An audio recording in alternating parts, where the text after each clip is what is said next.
How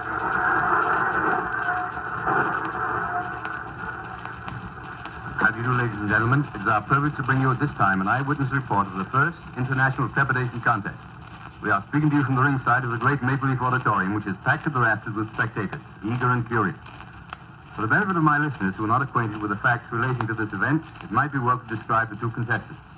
Lord Windermere from Wapping Foghole in Devonshire is, of course, the champion of the British Empire. The challenger is Paul Boomer, native son of Australia, who, I understand, worked his way to Canada in the crew of an ocean freighter carrying a load of Melbourne cabbage, upon which, so it is stated, Boomer trains exclusively. I see now there's a bit of a flurry around Lord Windermere's entrance. And yes, here he comes, Lord Windermere. I'll see if I can get him to come to the microphone and say a few words. Joe, we'll see if we can get his lordship to come over here for a minute. Tell him it's for the radio. Okay, I'll get him for you. Thanks. Well, our Lord Windermere appears to be in good spirits. He's smiling and chatting. Thrown about him is a beautiful silk dressing gown of perfect purple velvet, upon which is worked, I imagine, to be the coat of arms of the House of Windermere. It's a beautiful thing. Good boy, Joe. In just a minute, ladies and gentlemen, I think we're going to have his lordship himself come to the microphone and say a few words. Right over here, please. Right over here. Yeah, right here. Yes, folks, here he is, right in the microphone, the champion himself, Lord Windermere. Your Highness, how did you come to take an interest in this unusual art? Well, I suppose you could say it all started over Lady Windermere's fan. I see. Yes, I noticed she was constantly waving this fan in front of her face, so I asked her why did she did it.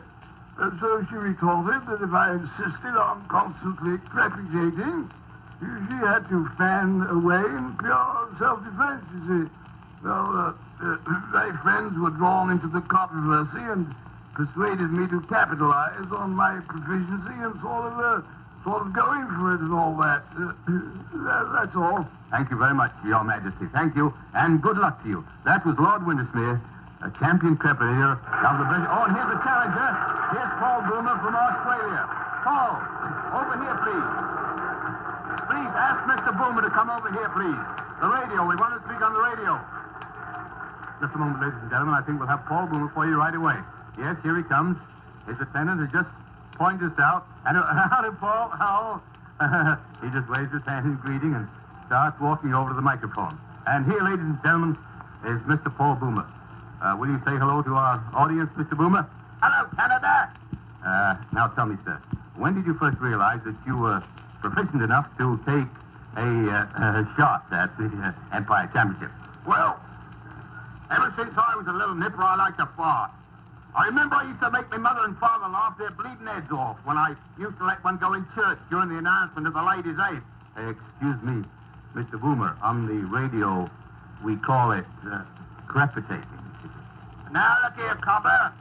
What I always says is, a fart's a fart, whether you raise up on one cheek and sneak, or whether you give it a full blast like I do. Very well. As long as the BBC is no objection.